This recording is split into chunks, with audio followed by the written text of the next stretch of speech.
में चोलिया पहिर के गे छौड़ी चलो हखी सिनावा उतान। अच्छा आगे होलिया में चोलिया पहिर के गे छौड़ी चलो हखी सिनावा उतान। आगे रंग देतौ दुनु बैलू नावा गे छौड़ी छौड़ा राजा बंसी चौहान। आगे रंग देतौ दुनु बैलू नावा गे छौड़ी छौड़ा राजा बंसी चौहान। आगे होलिया में चोलिया पहिर के गे छौड़ी चल हखी सिनावा उतार। आगे रंग देतौ दुनु बैलू नावा गे छौड़ी छौड़ा राजा बंसी चौहान। आगे रंग देतौ दुनु बैलू नावा गे छौड़ी छौड़ा राजा बंसी चौहान।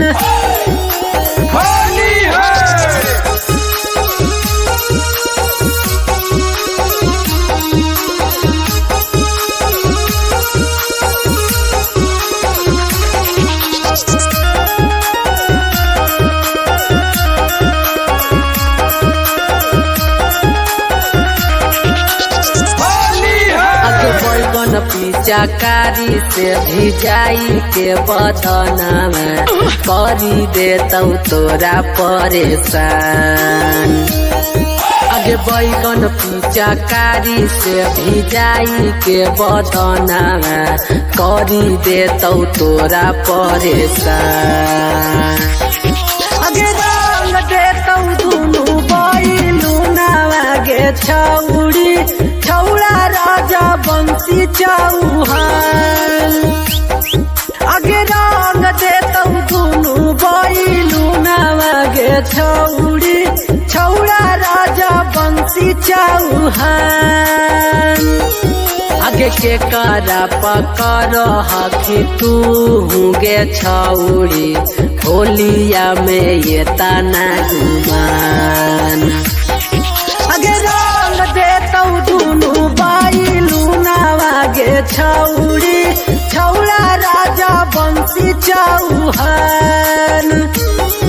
आगे रंग देतौ दुनु बैलू नावा गे छौड़ी छौड़ा राजा बंसी चौहान।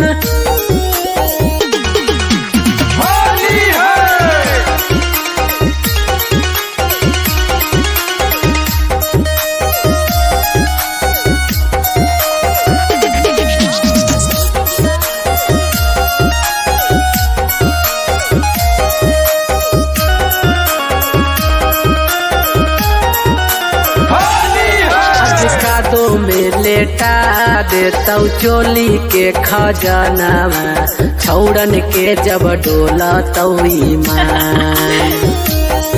आगे कादो में लेटा देतौ चोली के खजनावा छौड़न के जब डोलतौ ईमान। अच्छा आगे लहंगा में लासार देतौ रंगवा गे छौड़ी छौड़ा राजा बंसी चौहान। आगे लहंगा में लासार देतौ रंगवा गे छौड़ी छौड़ा राजा बंसी चौहान।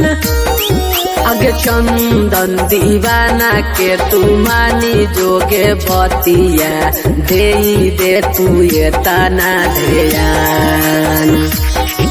आगे रंग देतौ दुनु बैलू नावा गे छौड़ी छौड़ा राजा बंसी चौहान। आगे रंग देतौ दुनु बैलू नावा गे छौड़ी छौड़ा राजा बंसी चौहान।